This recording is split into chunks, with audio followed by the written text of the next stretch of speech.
E ele disse-lhes: A vós vos é dado saber os mistérios do reino de Deus, mas aos que estão de fora, todas estas coisas se dizem por parábolas, para que, vendo, vejam e não percebam, e ouvindo, ouçam e não entendam, para que não se convertam e lhes sejam perdoados os pecados. Marcos capítulo 4, versículo 11 e 12.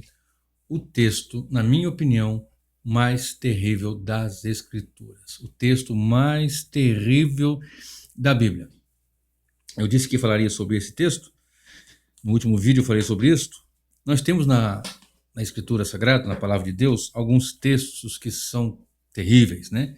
Medonhos, que causam medo, pavorosos, que causam pavor, horripilantes, horríveis. Mas a Bíblia não é toda a Palavra de Deus? Sim, é claro que é a Palavra de Deus.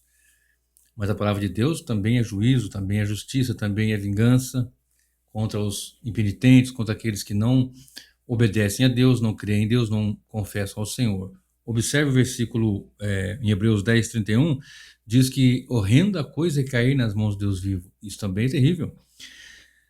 Quando lá em Mateus capítulo 7, no verso 22, verso 23, ele responde àqueles que dizem: no teu nome nós expulsamos demônios, muitos me dizem Senhor, Senhor, etc e tal, expulsamos demônios, etc. Ele diz: não vos conheço, apartai-vos de mim, vós que praticais a iniquidade. Também é terrível. Se você olhar para Mateus 24, versículo 41, onde ele separa os bodes à direita, à esquerda e as ovelhas à direita, e para os bodes ele diz: apartai-vos de mim, malditos, para o fogo eterno, preparado para o diabo e seus anjos. Terrível também. E em Apocalipse 20, versículo 15, onde diz: e aquele que não foi achado inscrito no livro da vida foi lançado no lago que arde com fogo e enxofre. Esse lago, essa situação é a segunda morte. Também é terrível. Mas o texto de Marcos 4, ele traz algo peculiar, e eu queria que você preste atenção, que no mesmo capítulo de Marcos, nós temos ali, numa sequência, 3 textos falando sobre parábolas, referindo-se à semente. Eu vou ler daqui a pouquinho esse aqui inteiro, para ficar com mais contexto. Mas observe o Marcos, de 4, de 1 a 20, fala da parábola do semeador. Aqui nós citamos aqui só 2 versículos. E Marcos 4, 26 a 29, fala da parábola da semente. E em Marcos 4, 30 a 32, fala da parábola da semente de mostarda.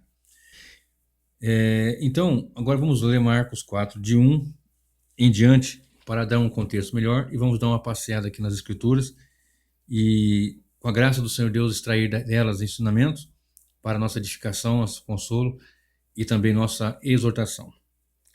E outra vez começou a ensinar junto ao mar, e ajuntou-se a ele grande multidão, de sorte que ele entrou e assentou-se num barco sobre o mar, e toda a multidão estava em terra junto do mar. E ensinava-lhes muitas coisas por parábolas. Ele dizia na sua doutrina: ouvi, eis que saiu o semeador a semear. E aconteceu que, semeando ele, uma parte da semente caiu junto do caminho. Vieram as aves do céu e as comeram.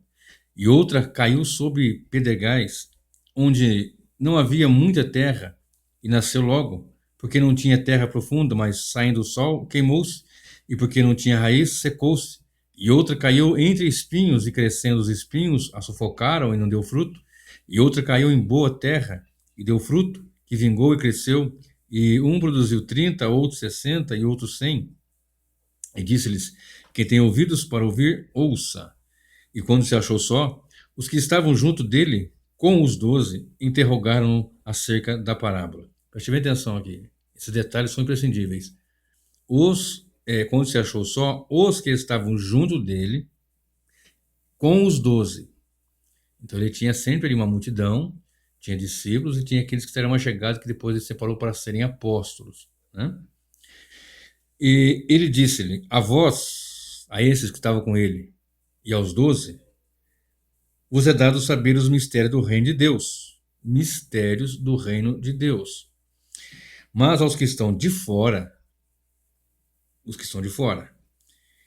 todas estas coisas se dizem por parábolas, para que vendo vejam e não percebam, e ouvindo ouçam e não entendam, para que não se convertam e lhes seja perdoados os pecados.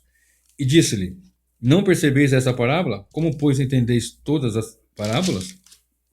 O que semeia, semeia a palavra. E os que estão junto do caminho são aqueles em quem a palavra é semeada, mas tendo a eles ouvido, vem logo Satanás e tira a palavra que foi semeada nos seus corações. E da mesma forma, os que recebem a semente sobre pedregais, os quais, ouvindo a palavra, logo com prazer a recebem, mas não têm raiz em si mesmos. Antes, são temporários. Depois, sobrevindo tribulação ou perseguição por causa da palavra, logo se escandalizam. E outros são os que recebem a semente entre espinhos, os quais ouvem a palavra, mas os cuidados deste mundo e os enganos das riquezas e as ambições de todas as outras coisas, entrando, sufocam a palavra e ficam infrutífera. E esses são os que foram semeados em boa terra, todos que ouvem a palavra e a recebem e dão fruto, um 30, outros 60 e outros 100. Irmãos, ele faz uma referência aqui no capítulo 12, no versículo 12, para que vendo vejam e não percebam. Um povo vai ver, vai ouvir, né, vai ver, para que vendo vejam e ouvindo ouçam e não entendam, mas não vão compreender. Presta bem atenção nisso. Para que não se convertam e lhes sejam perdoados os pecados. Para mim, esse é o texto mais terrível das Escrituras. Para que ouçam, para que vendo vejam e não percebam, e ouvindo ouçam e não entendam, para que não se convertam e lhes sejam perdoados os pecados. Se você observar esse texto, não parece um contrassenso?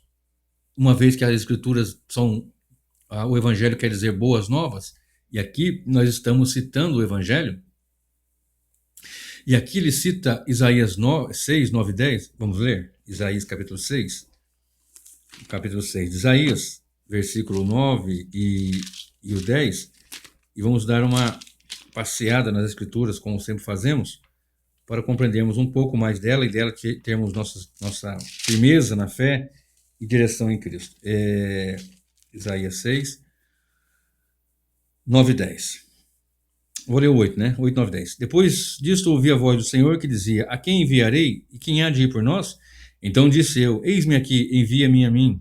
Então disse ele: vai e diz a este povo: ouvis de fato e não entendeis? E vedes em verdade, mas não percebeis. Engorda o coração deste povo e faz-lhes pesado os ouvidos e fecha-lhe os olhos, para que ele não veja com seus olhos e não ouça com seus ouvidos, nem entenda com seu coração, nem se converta e seja sarado. Então, você vai ver, até mesmo na internet, você vai pesquisar, se você quiser pesquisar sobre esse assunto, você vai ver pessoas defendendo de alguma forma, de outra, e assim por diante. O que está acontecendo aqui? Bom, Jesus falava por parábolas, e se você ler os textos anteriores, os versículos anteriores e o contexto maior geral, vai observar que ele estava pregando para um povo, a exemplo do povo que Isaías anunciou. Isaías 6 é aquela passagem onde Isaías tem a visão da glória de Deus, né? No ano que morreu o rei Uzias, e o Senhor assentado. Então ele vai ali, aí aquela frase famosa, né? A quem enviarei, a quem há de ir por nós, envia-me a mim e tal. E ele pregava para um povo obstinado, o povo que matava o profeta, o povo que perseguia o profeta. Você vê isso também lá em Reis, né? Quando, segundo Reis, o próprio profeta Elias, ele reclama, ele diz isso, né? Mataram os teus profetas, derrubaram os teus altares, né? Negligenciam a tua lei, né? E essa situação de calamidade. Tem no meu canal uma mensagem sobre isso também. E, né, as características da apostasia, alguma coisa assim o título. Então, são situações onde a nação que recebia a mensagem, ou aqueles que recebiam a mensagem, negaram, rejeitaram. Então Deus endureceu-lhes o coração. Presta bem atenção. E eu quero ler Mateus 13, de 10 a 23. Vou ler Mateus 13, para dar mais contexto, e depois nós vamos conversar um pouquinho sobre essa palavra. Marcos 13, de 10 a 23. Diz assim: E cercando-se dele, os discípulos disseram: por que lhes fala por parábolas? E ele respondendo, disse-lhes: porque a vós é dado conhecer os mistérios do reino dos céus, mas a eles não lhes é dado. Porque aquele que tem, se dará e terá em abundância, mas aquele que não tem, até aquilo que tem, lhe será tirado. parece confuso aqui, né? Aquele que tem, lhe será dado. Aquele que não tem, até o que tem será tirado. Como que é isso, né? Por isso lhes falo por parábolas, porque eles vendo não veem, e ouvindo não ouvem nem compreendem. E nele se cumpre a profecia de Isaías, que eu li agora há pouco, que diz: ouvindo ouvireis, mas não compreendereis, e vendo vereis, mas não percebereis. Porque o coração desse povo está endurecido. E ouviram de mau grado com os seus ouvidos, e fecharam os seus olhos, para que não vejam com os olhos, e ouçam com os ouvidos, e compreendam com o coração, e se convertam, e eu os cure. Aqui fala: se convertam, e eu os cure.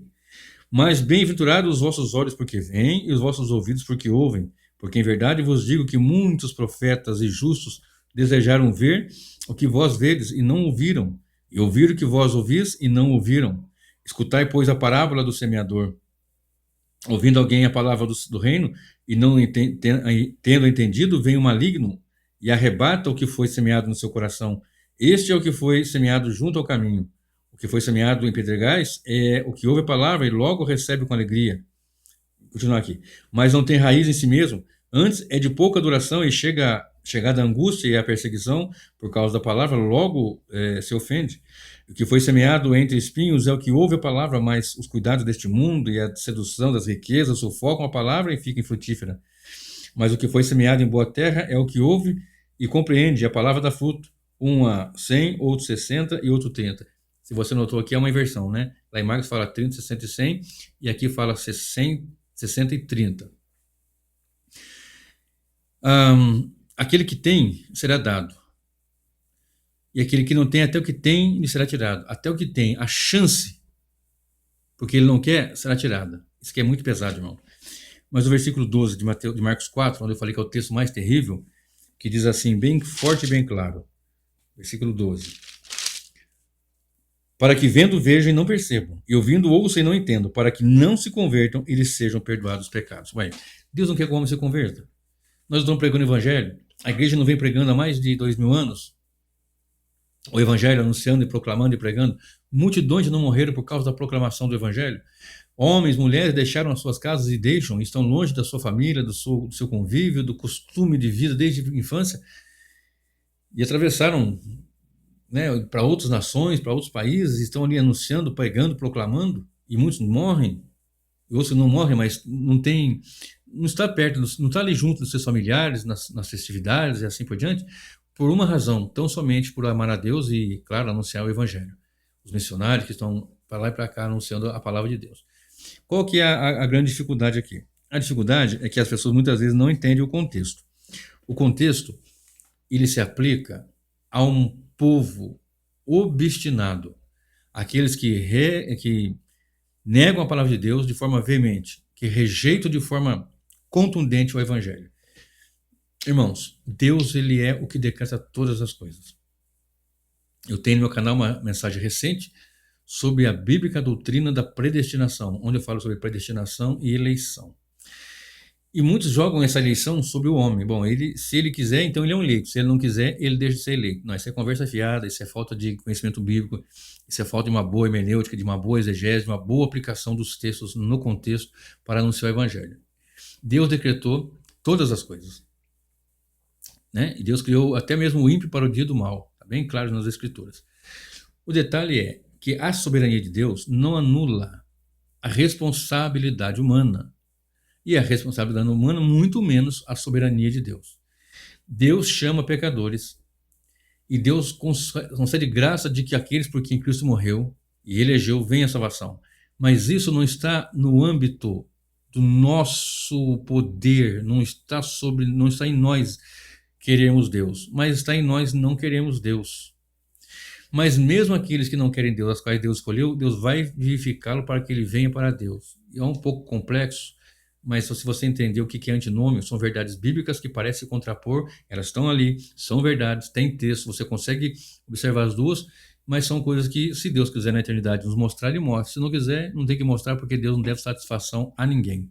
O certo é, o homem vai para o inferno porque ele não quer Deus, ele rejeita Deus. Já cito todos os meus sermões quase sobre sobre Romanos 3, que fala sobre O homem, o raio-x do homem pecador e que não quer Deus. Observe só, né, só para frisar aqui, antes de eu ler de novo, só para frisar aqui, o homem nega a Deus porque quer. Você está rejeitando? Mas eu estou rejeitando. Você é responsável por suas atitudes. Então quer dizer que quando eu sei de Jesus, eu sou responsável por aceitá-lo, Jesus, aquela coisa toda. Não queira roubar a glória de Deus na salvação. Mas você tomou uma decisão porque Deus te deu essa graça de tomar decisão. Mas por que o outro também não tomar decisão? Isso não é sua competência, isso é competência do Senhor Deus, que é soberano e é Senhor, pronto, e fim de papo. Não temos que questioná-lo. E algumas pessoas ficam, mas se eu falar assim, Deus é o autor do mal. Eu ainda vou fazer um vídeo sobre a autoria do mal, sobre essa situação toda.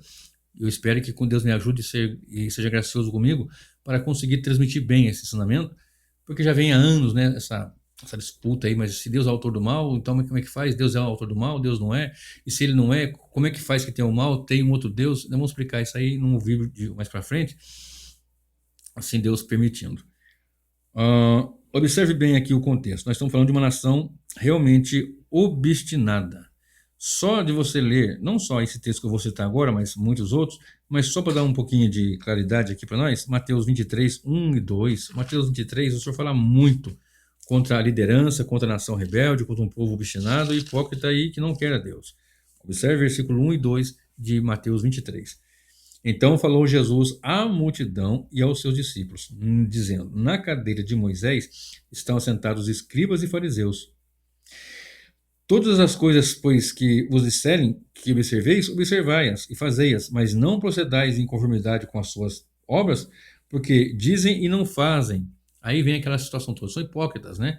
Atam os fardos pesados, carregam a pessoa com muito jugo, muito peso, muita religiosidade, e começa a pesar sobre os ombros do povo e da multidão, e eles não levam, nem com o dedinho eles tiram aquele peso, né? Eles não entram e fecham as portas do reino.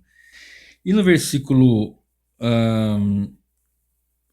vários versículos, né? Mas no versículo 13, olha o que diz: mas ai de vós, escribas e fariseus hipócritas, porque fechais aos homens o reino dos céus, e nem vós entrais, nem deixai entrar aos que estão entrando. Você lembra que eu li agora há pouco, lá em Mateus, ou em Marcos? A vós vos é dado conhecer os mistérios do reino, e esses aqui fecham o reino de Deus, não entram e não querem que outros entrem. Observe só Mateus 23, versículo 37. Aqui ainda é Mateus 23, 37. Jerusalém, perdão. Jerusalém, Jerusalém, que mata os profetas e apedreja os que te são enviados. Quantas vezes eu quis juntar os teus filhos, como a galinha ajunta os seus pintos debaixo das asas, e tu não quiseste. Eis que a vossa casa vos é deixada deserta, porque eu vos digo que desde agora me não vereis mais, até que digais: bendito que vem em nome do Senhor. Preste bem atenção. Nós temos uma grande dificuldade aqui, que é as pessoas compreenderem que o fato do homem negar a Deus não o faz Deus não ser soberano, e o fato de Deus decretar todas as coisas não anula a responsabilidade do homem. Eles não queriam Deus, a nação não quis. Nós vamos ler alguns textos aqui para corroborar isso daqui, e daqui a pouquinho vamos mais para frente. Observe comigo Lucas 20, de 9 a 19. Lucas 20 é um estudo bíblico, nós temos que correr nas escrituras, né? Lucas 20, de 9 a 19. A parábola dos vinhateiros, né? Ou dos... Tem essa é epígrafe, né? Cada um tem uma forma de colocar como epígrafe.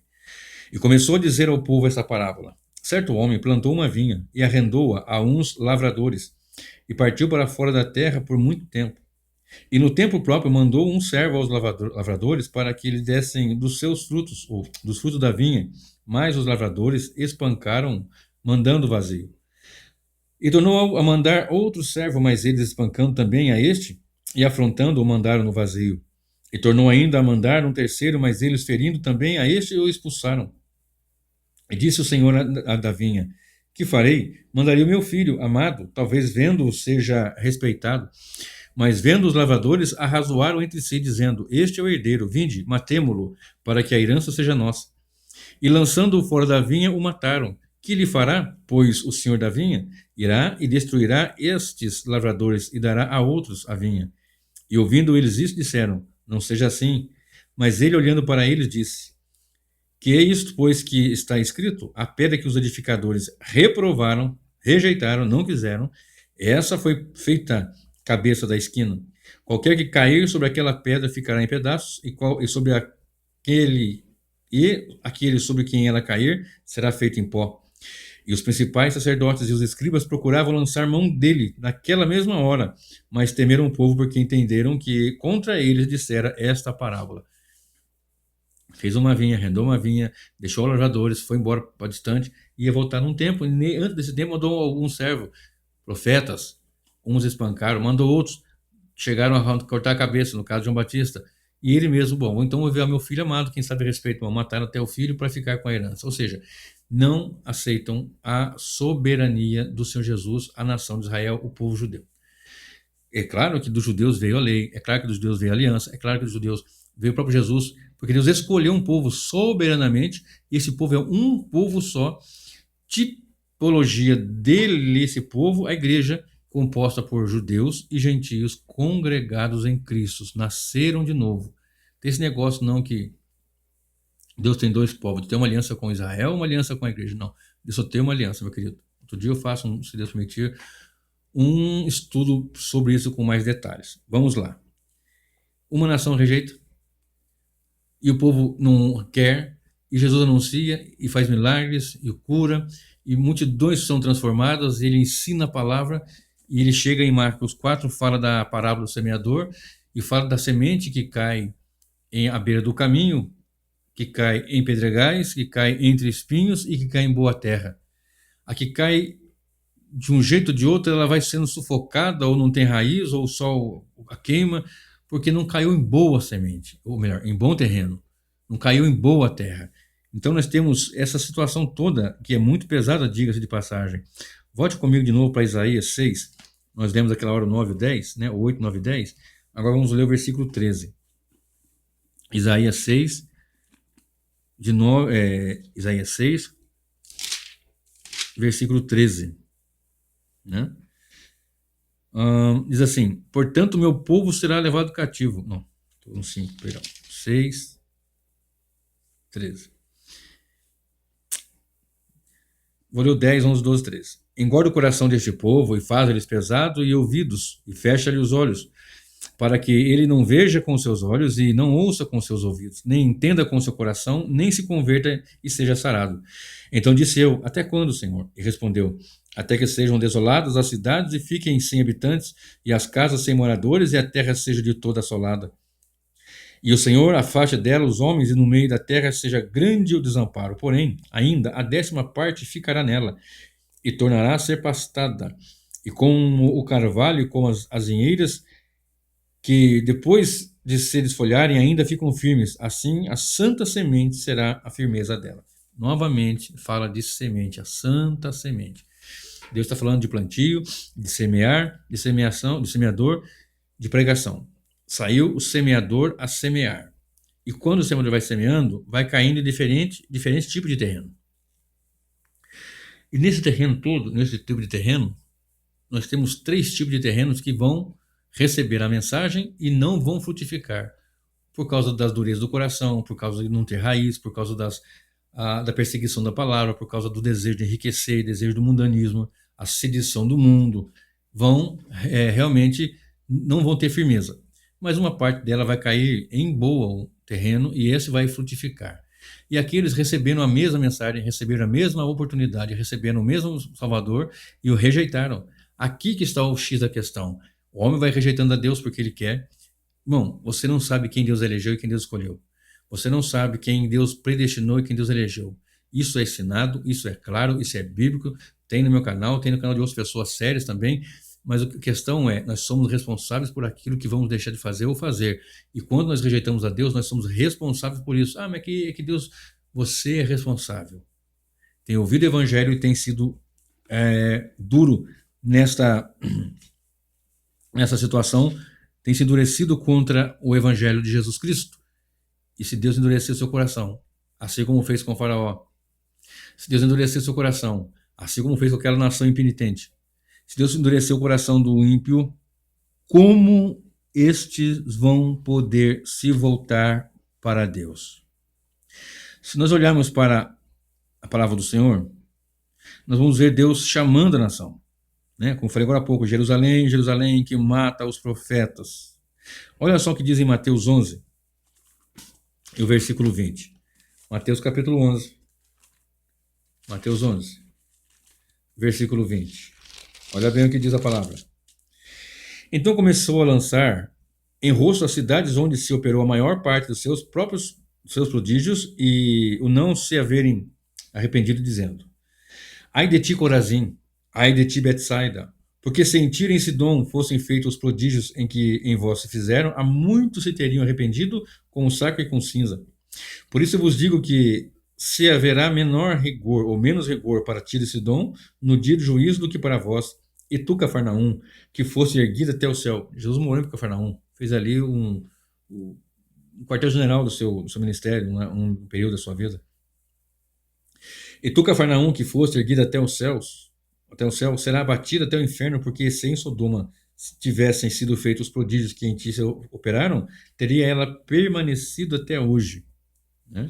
Então, olha só quanto peso aqui para aqueles que têm ouvido, têm recebido o evangelho, a mensagem tem sido pregada, tem sido anunciada e tem sido endurecido o coração. E o que nós entendemos pelas Escrituras é que Deus também endurece o coração do homem. Repito, Deus sabe quem vai ser salvo e quem não vai. Olha só o que está escrito aqui em 1 Pedro. 1 Pedro capítulo 1, versículo 1. Acho que 1 e 2. 1 Pedro capítulo 1, 1 e 2. Pedro, apóstolo de Jesus Cristo, aos estrangeiros dispersos no Ponto, Galácia, Capadócia, Ásia e Bitínia, eleitos segundo a presciência de Deus Pai, em santificação do Espírito para a obediência e a aspersão do sangue de Jesus Cristo. Graça e paz vos sejam multiplicados. Presciência aqui, é claro que Deus tem presciência, ele tem ciência de tudo, ele é onisciente, ele conhece todas as coisas. Onisciente quer dizer, sabe de tudo. Deus não só sabe o que vai ser, como ele sabe o que seria. Deus sabe o que é, sabe o que foi, sabe o que será e também o que seria. Qualquer possibilidade que possa existir de acontecimentos que pudessem ter acontecido ou não, ele sabe quais são essas condições. Ele sabe o que foi, sabe o que é, sabe o que será e também o que seria. Então isso é muito profundo, meu irmão. Então a presciência de Deus, é claro, é presciência, ele sabe de antemão. Mas não é no sentido de, bom, já que eu sei de antemão, aquele fulano vai aceitar meu filho, vai crer em mim. Não, ele determinou e decretou. Mas também ele sabe aquele que não vai crer e por quê. E tem coisas que são mistérios do reino, que para nós são revelados. O que é para nós revelado é que nós somos salvos pela graça mediante a fé, porque estamos mortos em ofensa e pecado e agora nós cremos em Jesus Cristo. Presta bem atenção nisso. Na parábola do semeador, na parábola do joio e do trigo, nós temos assim várias parábolas, né? Eu estou falando da parábola do semeador e agora eu vou falar da parábola um pouquinho do joio e do trigo. Você desculpe minha fala, que eu fiz a manutenção no aparelho do dente agora há poucos dias, então quando faz a manutenção, quem usa sabe disso, fica dolorido, fica difícil, né? Às vezes machuca um pouquinho, mas tem um pouquinho de paciência comigo que vai dar tudo certo. Em Mateus 13:37, Jesus diz que o semeador saiu a semear, e o semeador é ele. Em Mateus 13:38, seguindo o versículo seguinte, fala que o campo é o mundo. Em Mateus 13:38, fala da boa semente, e em Mateus 13:38 fala do joio. Olha só, Mateus 13, eu vou ler aqui de novo. Mateus 13:37. E ele respondendo disse: O que semeia a boa palavra é o filho do homem, o campo é o mundo. A boa semente são os filhos do reino, e o joio são os filhos do maligno. E o inimigo que semeou é o diabo, e a ceifa é o fim do mundo. E começa a falar aqui sobre a boa semente. E a boa semente aqui são os filhos do reino. E o joio são os filhos do maligno. E o que semeia a boa semente é o filho do homem. Ora, nós vimos agora há pouco que o semeador saiu a semear. E uma parte da semente, e ali a semente é a palavra. Então ele faz um jogo de palavras, faz um jogo de situações aqui. Ora, a boa semente, claro, é a palavra, e ela é a boa semente. Ora, a boa semente são aqueles que frutificaram para o reino, que são os filhos do reino. Note isso, mistério do reino, que ele foi revelar, ou vai trazer entendimento para os seus. Presta bem atenção. Em 1 Pedro 1:23 diz: sendo de novo gerados, não da semente corruptível, mas da incorruptível pela palavra de Deus viva e que permanece para sempre. Então fala de uma nova geração, novo nascimento, por uma razão, semente. Qual semente? A semente incorruptível pela palavra de Deus. Então fomos gerados. Então agora nós somos também chamados de semente ou de boa semente. Só que tem uma má semente. E a má semente, que é o joio, esses são os filhos do maligno. Olha que coisa pesada que está aqui. O campo é o mundo, e a boa semente são os filhos do reino, e o joio são os filhos do maligno. O inimigo que semeou é o diabo, e a ceifa é o fim do mundo, e os ceifeiros são os anjos. Aí você tem que voltar um pouquinho aqui no versículo 24, né? Mateus 3:24 fala: o reino dos céus é semelhante ao homem que semeia a boa semente. Mas dormindo o homem, veio o seu inimigo e semeou o joio no meio de trigo, retirou-se. E quando a erva cresceu e frutificou, apareceu também o joio. E o servo do pai de família, indo ter com ele, disseram-lhe: Senhor, não semeaste tu no teu campo boa semente? Por que então tem joio? E ele disse: um inimigo é que fez isso. E os servos lhe disseram: queres, pois, que vamos arrancá-lo? Ele, porém, disse: não, para que ao colher o joio não arranqueis também o trigo com ele. Deixai crescer ambos juntos até a ceifa. E por ocasião da ceifa direis aos ceifeiros: colhei primeiro o joio, e atai-o em molhos para o queimar, mas o trigo ajuntai-o no meu celeiro. Então, nessas duas parábolas, né, do semeador, nessa parábola do joio e do trigo, nós vemos o Senhor semeando, ora a boa palavra é citada como a semente, ora os filhos do reino, aqueles que são que simbolizam, né, tipificam a boa semente. Presta bem atenção em João, capítulo 12, 35 e 36. Olha bem o que está escrito aqui em João 12, 35 e 36. João 12, 35 e 36. E disse-lhes, pois, Jesus: a luz ainda está convosco, por um pouco de tempo. Andai enquanto tendes luz, para que as trevas não vos apanhem. Pois quem anda nas trevas não sabe para onde vai. Enquanto tendes luz, crede na luz, para que sejam filhos da luz. Ora, você percebeu isso daqui? A luz está ainda convosco. Jesus falando com eles, com os discípulos, antes de morrer e tal, e ressuscitar, todo aquele processo. Por um pouco de tempo. Andai enquanto tendes luz, para que as trevas não vos apanhem. Pois quem anda nas trevas não sabe para onde vai. Enquanto tendes luz, crede na luz, para que sejais filhos da luz. Presta bem atenção aqui. Nós lemos agora há pouco, lá em Marcos, que quando a semente é semeada, vem o maligno e arranca do coração antes da pessoa entender. Vamos ler de novo lá? Olha que coisa profunda, e eu espero que Deus ajude, que todos compreendam isso, todos tenham essa compreensão. Olha bem, versículo 3. E saiu o semeador a semear, e aconteceu que, semeando ele, uma parte da semente caiu junto do caminho, e vieram as aves do céu e a comeram. E outra sobre pedregais, e não havia muita terra, e nasceu logo porque não tinha terra profunda, mas saindo o sol, queimou-se, e porque não tinha raiz, secou-se. E outra caiu entre espinhos, e crescendo os espinhos a sufocaram, e não deu fruto. E outra caiu em boa terra e deu fruto, e que vingou e cresceu, e produziu a 30, outros 60 e outros 100. Mas olha que coisa terrível quando ele explica. Versículo 14. O que semeia, semeia a palavra. Então Jesus semeia a palavra, os seus servos semeiam a palavra, os seus servos são chamados de boa semente, são gerados não de semente corruptível, mas da incorruptível pela palavra de Deus, viva e que permanece para sempre.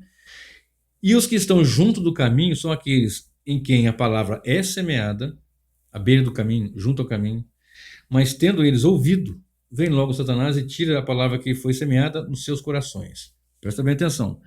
Tira a palavra que foi semeada em seus corações.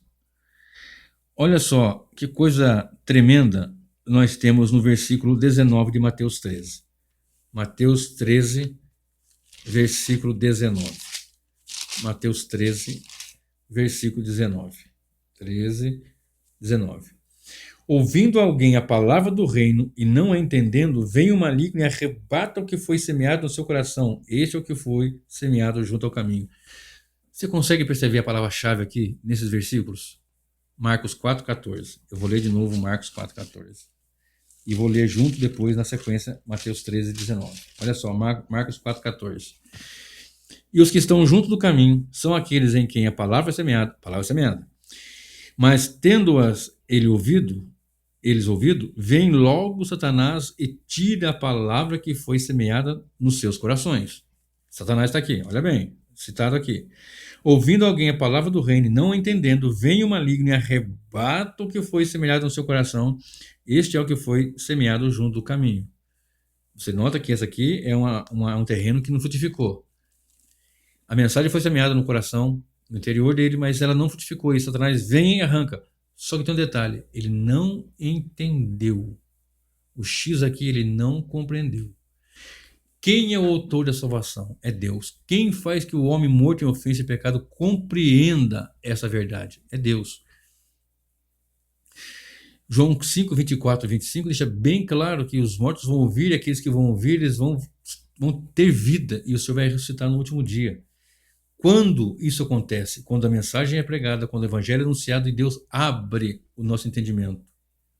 Presta bem atenção aqui, por isso eu digo que é o texto mais terrível das Escrituras, o versículo 12 de Marcos 4, porque diz, para que vendo vejam e não percebam, e ouvindo ouçam e não entendam, para que não se convertam, e se eles sejam perdoados os pecados. Você notou ali que quando lá em Mateus 13, 19, não compreendendo, Satanás arranca do coração. Marcos 4,15. Vem logo Satanás e tira a palavra do coração. Aqui não deixou claro que não entendeu. Porque quando o homem compreende, ele só compreende porque Deus lhe dá compreensão. Presta bem atenção. O homem só compreende o evangelho porque Deus lhe abre o entendimento, a compreensão. Você não é salvo porque você entendeu, porque você é bom, porque você teve um intelecto maior, porque a sua capacidade de percepção, de compreensão das coisas, dos mistérios. Não, foi Deus que usou de graça e de misericórdia para nos abrir o entendimento, porque Ele quis.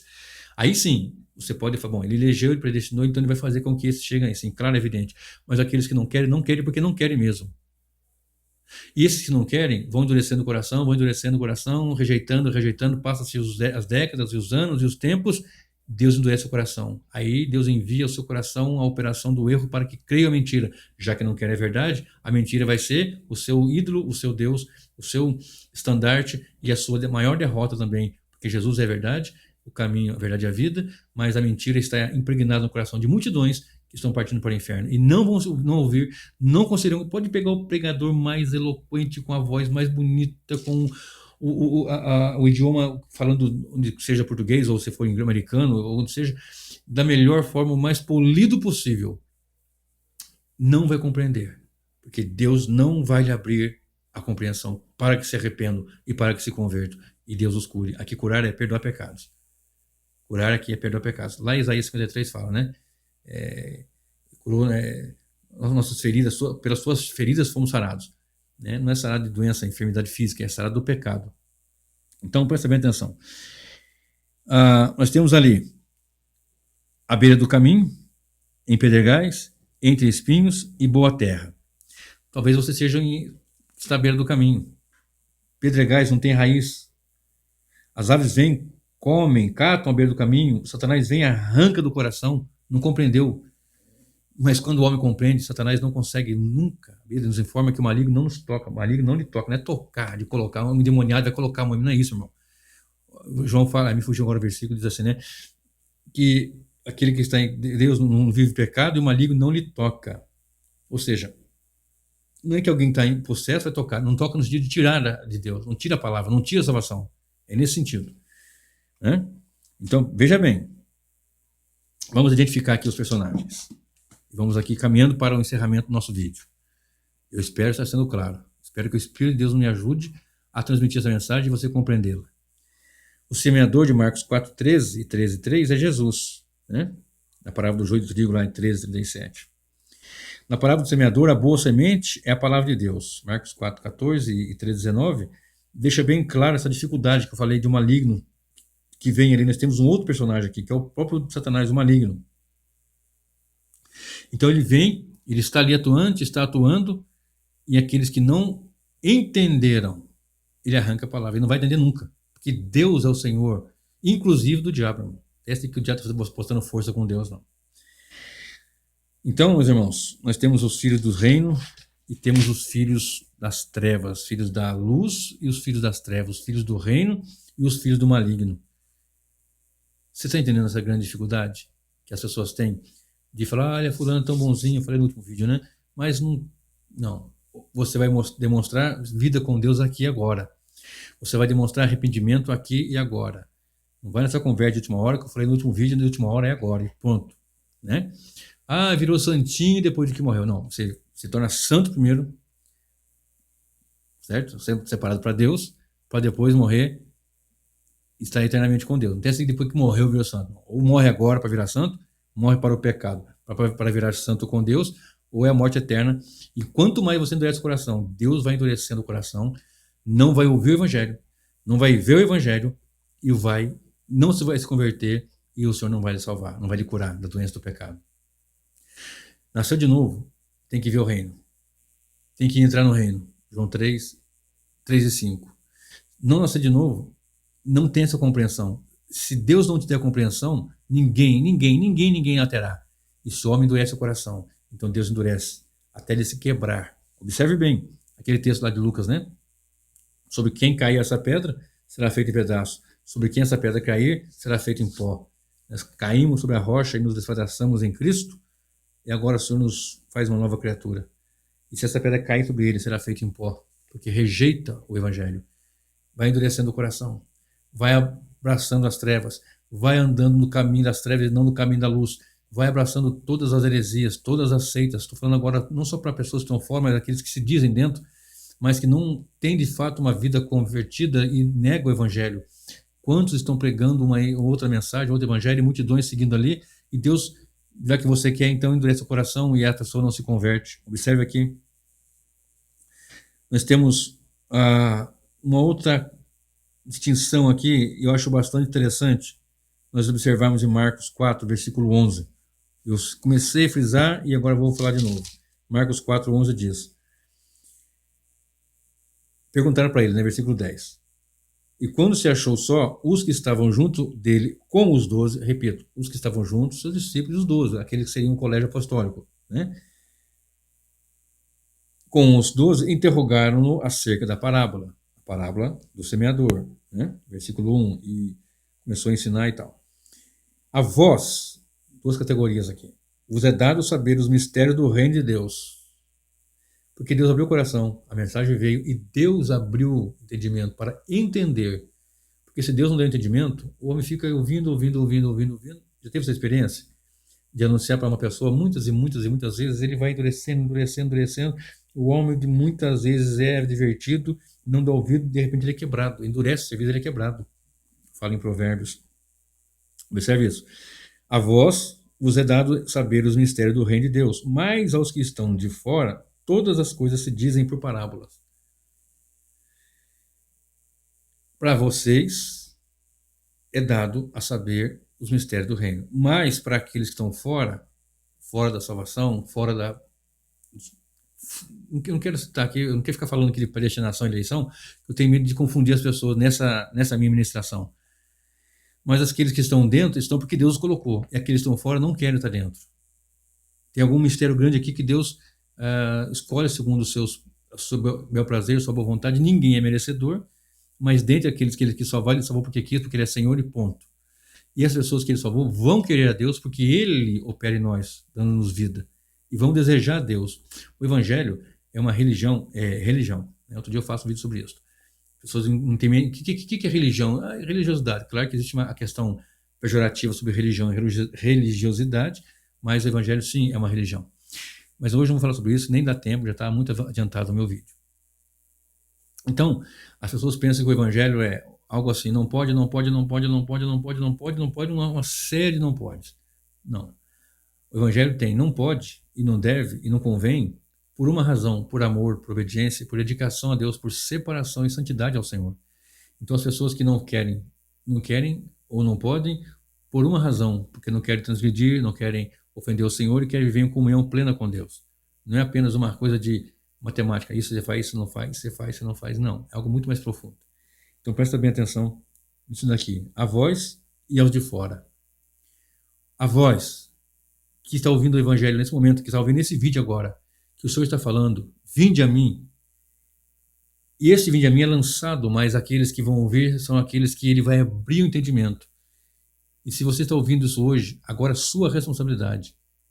Debruce-se diante do Senhor e clame por misericórdia e diga: Senhor, salva-me, eis aqui o dia da salvação, eis aqui a hora, momento da salvação.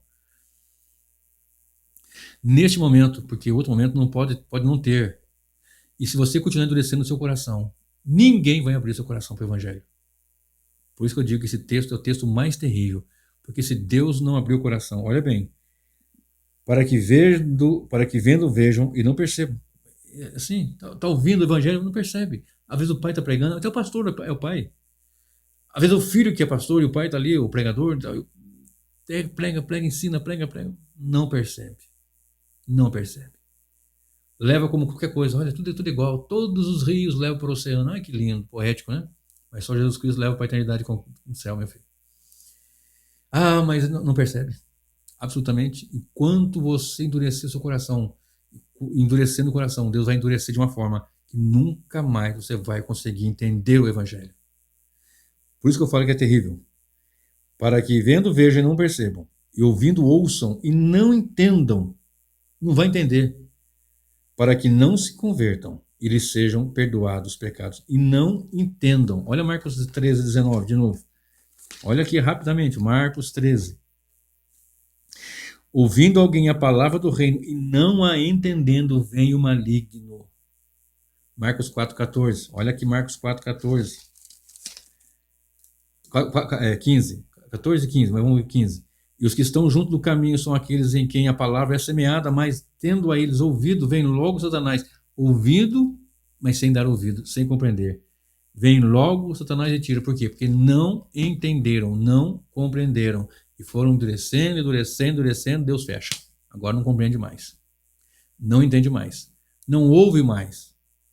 E muitos desses tomam caminhos tão terríveis. Você sabe de pessoas que estavam, inclusive pregavam, faziam trabalhos até, e de repente vira de uma tal maneira para a idolatria, para a imundície, para o paganismo, para coisas assim totalmente contra aquilo que Deus prescreve em suas sagradas escrituras, não foi convertido. Ouviu, mas não deu ouvido. Ouviu, e o homem que vai rejeitando o evangelho, rejeitando a verdade, Deus agora não compreende mais. Olha como esse texto é pesado, meu irmão. Para que vendo veja e não perceba, e ouvindo ouça e não entenda, para que se não convertam e lhes sejam perdoados os pecados. Por isso eu falo que é o texto mais terrível. Que se não houver perdão dos pecados, todos aqueles outros textos terríveis vão estar nele. Mas esse aqui é o pior. Porque se não tiver perdão do pecado, está em condenação. Aí, horrenda coisa é cair nas mãos do Deus vivo. Apartai-vos de mim, maldito, para o fogo eterno. Eu não vos conheço. E aquele que não foi achado escrito no livro da vida foi lançado no lago que arde com fogo e enxofre, que é a segunda morte. Todos esses textos terríveis, se Deus não te der o arrependimento, o homem não vai se arrepender. E se você endurecer o coração, Deus pode fechar de uma tal maneira e que nunca mais você vai entender o evangelho. Não vai compreender o evangelho e não vai se arrepender. Hoje, eis aqui o dia de salvação. Aqui, hoje, agora. Presta bem atenção. Os de fora. Né? Olha só o que está escrito em 2 Coríntios 4, 3 e 4. Acho que eu vou ler de 1 ao 7, mas presta bem atenção no 3 e no 4. 2 Coríntios, capítulo 4. Segunda epístola do apóstolo Paulo aos Coríntios, capítulo 4. Ô, Jesus. Acho que não tem 2 Coríntios. Tem. 2 Coríntios 4. De 1 a 7. Mas presta atenção no 3 e no 4. Presta atenção em tudo, né? Mas vou frisar o 3 e o 4. Por isso, tendo este ministério, segundo a misericórdia que nos foi feita, não desfalecemos. Que ministério? Você vai voltar aqui, vai ler o que está escrito no capítulo 3, tal. Deixa eu seguir aqui. Antes, rejeitando as coisas que por vergonha se ocultam, não andando com astúcia, nem falsificando a palavra de Deus, e assim nos recomendamos à consciência de todo homem na presença de Deus pela manifestação da verdade. Mas se ainda o nosso evangelho está encoberto, para os que se perdem está encoberto. Se o nosso evangelho está encoberto, para os que se perdem está encoberto, nos quais o Deus desse século cegou o entendimento dos incrédulos, para que não lhes resplandeça a luz do evangelho da glória de Cristo, que é a imagem de Deus. Porque não nos pregamos a nós mesmos, mas a Cristo Jesus, o Senhor, e nós mesmos somos vossos servos por amor de Jesus. Porque Deus, que disse que das trevas resplandecesse a luz, é quem resplandece em nossos corações para a iluminação do conhecimento da glória de Deus na face de Jesus Cristo. Tendo, porém, esse tesouro em vaso de barro, para a excelência do poder, para que a excelência do poder seja de Deus e não de nós. Esse vaso de barro, em que habita a glória de Deus na salvação, é a glória de Deus, não nossa. Veja bem, versículo 6. Porque Deus que disse que das trevas resplandecesse a luz, é quem resplandeceu em nossos corações para a iluminação do conhecimento da glória de Deus na face de Jesus Cristo. O versículo 4 diz que o Deus desse século, o 3 e 4, mas saindo o nosso evangelho está encoberto, para os que se perdem está encoberto, nos quais o Deus desse século cegou o entendimento dos incrédulos, para que não lhes resplandeça a luz do evangelho da glória de Cristo, que é a imagem de Deus. Olha, então quer dizer que o inimigo cega o entendimento? Você sabia que Satanás ele é como falava Lutero, né? É um cão na coleira de Deus? Tá ali. Outro dia eu falo mais propriamente sobre isso. Já falei alguma coisa, eu quero falar mais sobre isso em outros vídeos. Então ele vai lá e cega o entendimento. Ah, você quer? Quer o erro? Não quer a verdade? Cega o entendimento. Mas nós, em que somos vasos de barro, que tem essa glória, Deus ilumina, Deus abre, Deus dá compreensão para que assim façamos e compreendamos o evangelho. Quer ver esse outro texto? Efésios 1 e o versículo 18. Efésios 1, 18. Vou ler o 17 e 18. Para que o Deus de nosso Senhor Jesus Cristo, o Pai da glória, vos dê em seu conhecimento o espírito de sabedoria e de revelação, referente à salvação, volta um pouquinho os versículos, tendo iluminado os olhos do vosso entendimento, para que saibais qual seja a esperança da sua vocação e quais as riquezas da glória da sua herança nos santos. É Deus que ilumina o nosso entendimento. É Deus que abre a nossa compreensão. Olha só, Romanos, capítulo 2 e o versículo 4. Romanos 2, versículo 4. Já falei várias vezes esse versículo, mas eu vou ler e falar novamente. Romanos 2, verso 4. Eu acho que aqui não tem Romanos também. Quer ver que não tem? Ah, tem. Romanos 2, 4 diz assim. Deixa eu ler um pouquinho aqui. Do 1 ao 4. Portanto, és inexcusável, quando julgas ao homem, quem quer que sejas, porque te condenas a ti mesmo naquilo que te julgas e a outro, porque tu que julgas faz o mesmo. E bem sabendo que o juízo de Deus é segundo a verdade sobre os quais todas as coisas fazem. E tu, ó homem, que julgas os que fazem tais coisas, cuidas que, fazendo-as tu, escaparás do juízo de Deus? Ou desprezas tu as riquezas da sua benignidade e paciência e longanimidade, ignorando que a benignidade de Deus te leva ao arrependimento? Mas segundo a sua dureza e teu coração impenitente, entesouras ira para ti no dia da ira e da manifestação do juízo de Deus, o qual recompensará cada um segundo as suas obras. É responsável pelas obras.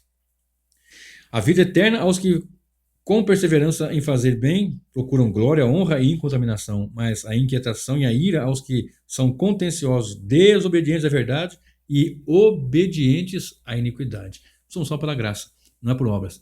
Mas nossas obras também demonstram nossa condenação, quando negamos a Cristo e obstinadamente somos obedientes à iniquidade. Olha o texto que diz: desobedientes à verdade, versículo 8, e obedientes à iniquidade. Por isso que o iníquo, o anticristo, quando se manifestar, multidões vão segui-lo tão tranquilamente, porque são filhos das trevas, são filhos do maligno, são de fato o joio, e quando esse estiver fazendo aquilo que a Bíblia diz que vai acontecer, né, liderando, etc., e perseguindo a igreja no momento da grande e terrível tribulação, Muitos vão seguir, não, mas é ele, é bonzinho. Ou você pensa que isso não acontece há muito tempo já, em menor escala, e vai acontecer essa apostasia que está acontecendo, nessa despencar para as trevas. Observe o que diz a palavra do Senhor Deus em Romanos 9, versículo 13 ao verso 24. Romanos 9, né? É bastante profundo, é para fazer uma exposição aqui em Romanos muito maior, mas vamos ler só um pouquinho aqui. Romanos 9, cadê? De 13 a 24. Como está escrito, amei a Jacó e odiei a Esaú. Que diremos, pois, onde há injustiça da parte de Deus? De maneira nenhuma. Pois diz a Moisés, compadecer-me-ei de quem me compadecer, e terei misericórdia de quem eu tiver misericórdia. Assim, pois, isso não depende de quem quer nem de quem corre, mas de Deus que se compadece. Deus que se compadece para a salvação. Ponto final. Soberania divina. Assim, pois, não depende de quem quer nem de quem corre, mas de Deus que se compadece. Porque diz as Escrituras a Faraó, para isso mesmo te levantei, para em ti mostrar o meu poder e para que o meu nome seja anunciado em toda a terra. Logo, pois, compadece de quem quer e endurece a quem quer. E dir-me-ás então, por que se queixa ele ainda, porquanto quem tens resistido à sua vontade? Mas, ó homem, quem és tu que a Deus replicas? Porventura a coisa formada dirá ao que a formou, por que me fizeste assim? Ou não tem o oleiro poder sobre o barro para da mesma massa fazer um vaso para a honra e outro para a desonra? E que direi se Deus, querendo mostrar a sua ira e dar a conhecer o seu poder, suportou com muita paciência os vasos da ira preparados para a perdição, para que também desse a conhecer as riquezas da sua glória nos vasos de misericórdia, que para a glória já dantes preparou. Ora, Deus salva quem Ele quer. Outro dia eu prego só nesse texto aqui, sobre os vasos da ira e o vaso de honra, o vaso de desonra e os vasos que fala no versículo 23, né? Para que também desse a conhecer as riquezas da sua glória nos vasos de misericórdia, para a glória já dantes preparou, aqui fala de antemão, predestinou de antemão, desde a fundação do mundo, etc. O cordeiro que não foi morto antes da fundação do mundo, vai reforçar toda essa situação aqui. No entanto, o que está dizendo aqui é o seguinte, não depende de quem quer nem quem corre, mas de Deus se compadece. Se Deus não se compadecesse, ninguém se salvaria. Mas isso não anula a responsabilidade humana. O homem é responsável pelas suas atitudes. Observe bem Romanos 9, 27 a 29. Também Isaías clama acerca de Israel, ainda que o número dos filhos de Israel seja como a areia do mar, o remanescente que será salvo, porque ele completará a obra e abreviá-la em justiça, porque o Senhor fará breve a obra sobre a terra. E como antes disse Isaías, se o Senhor dos Exércitos não deixar a descendência, teríamos nos tornado como Sodoma e teríamos sido feitos como Gomorra. Lembra da semente lá? Uma 10ª parte da semente, lá de Isaías 9, versículo 13, se não me falha a memória. Logo é Deus que se compadece. Se Deus não se compadecesse, todos a uma estaríamos condenados ao inferno, mas Ele socorreu. E pela sua misericórdia, um povo seu, zeloso de boas obras. Observe. 2 Timóteo 2, 25 e 26. Segunda carta do apóstolo Paulo a Timóteo, capítulo 2, versículo 25 e o versículo 26 de 2 Timóteo, diz assim. Vou ler o 24, 25 e 26, que diz: E ao servo do Senhor não convém contender, mas sim ser manso para com todos, apto para ensinar, sofredor, ou seja, paciente, instruindo com mansidão os que resistem, a ver se porventura Deus lhe dará arrependimento para conhecerem a verdade. Instruindo com mansidão os que resistem, para ver se porventura Deus lhe dará arrependimento para conhecerem a verdade. Pode ouvir a verdade e não conhecer, nem ver, nem entrar no reino, nem ser salvo, nem nada disso, e continuar endurecendo, aí desendurece e fim de papo. E nunca mais vai se converter. E tornarem a despertar, desprendendo-se dos laços do diabo, em que a vontade deles estão presos. Lembra? O diabo cegou o entendimento? Lembra? O diabo vem e arranca do coração? Lembra que ele está ali ouvindo o evangelho, mas não compreendendo, vai lá e tira. E Paulo está orando aqui, falando com Timóteo, Instrui com mansidão os que resistem, a ver se porventura Deus lhe dará arrependimento para conhecerem a verdade e tornarem a despertar, desprendendo dos laços do diabo em quem a vontade dele estão presos, né? Voltando para Marcos 4:12, olha o que nós encontramos. Para que vendo vejam e não percebam, e ouvindo ouçam e não entendam, para que não se convertam e lhes sejam perdoados os pecados, para que não se arrependam, para que não se convertam. Chega um momento em que Deus diz, basta. Deus sabe tudo, claro que sabe. Ele sabe quem vai e quem não vai. E se o homem não se arrepender, Deus tem preparado para ele uma eternidade no inferno terrível. Observe o versículo de Marcos ainda, o versículo 33. E com muitas parábolas tais lhes dirigia a palavra, segundo o que podiam compreender. E o homem só pode compreender aquilo que Deus lhe dá de graça para compreender. Então, nessa minha ministração com vocês, passou um pouquinho, me perdoe o tempo, queria fazer menos tempo, mas acho que foi necessário para que fizesse um pouquinho mais de exposição. A verdade é que se Deus endurecer seu coração por tanta rebeldia, por tanta resistência, nunca mais você vai ouvir o evangelho. Pode ouvir, mas não dá ouvido. Pode ver, mas não vai enxergar. Pode ver, mas não está enxergando. Sabe aquela coisa na sua cara? Cadê tal coisa? Cadê tal coisa? Que nem o óculos, né? Meu óculos está lá na cara assim, mas onde está meu óculos? Onde está meu óculos? Onde... Ah, está aqui. Acontece com todo mundo. Inclusive comigo já aconteceu. Está na cara, mas não vê. A oração que eu faço é que Deus abra o seu coração, abra o seu entendimento.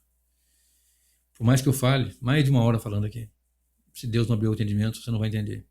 Se você endurecer para o evangelho e Deus te endurecer, nunca mais haverá salvação, nem conversão, nem arrependimento, nem vida com Deus, mas lástima, choro, pranto e ranger de dentes. Que o Espírito de Deus fale ao seu coração. Quem tem ouvidos, ouça o que o Espírito diz à igreja. O Senhor te abençoe, o Senhor te guarde. Até o próximo vídeo, querendo Deus.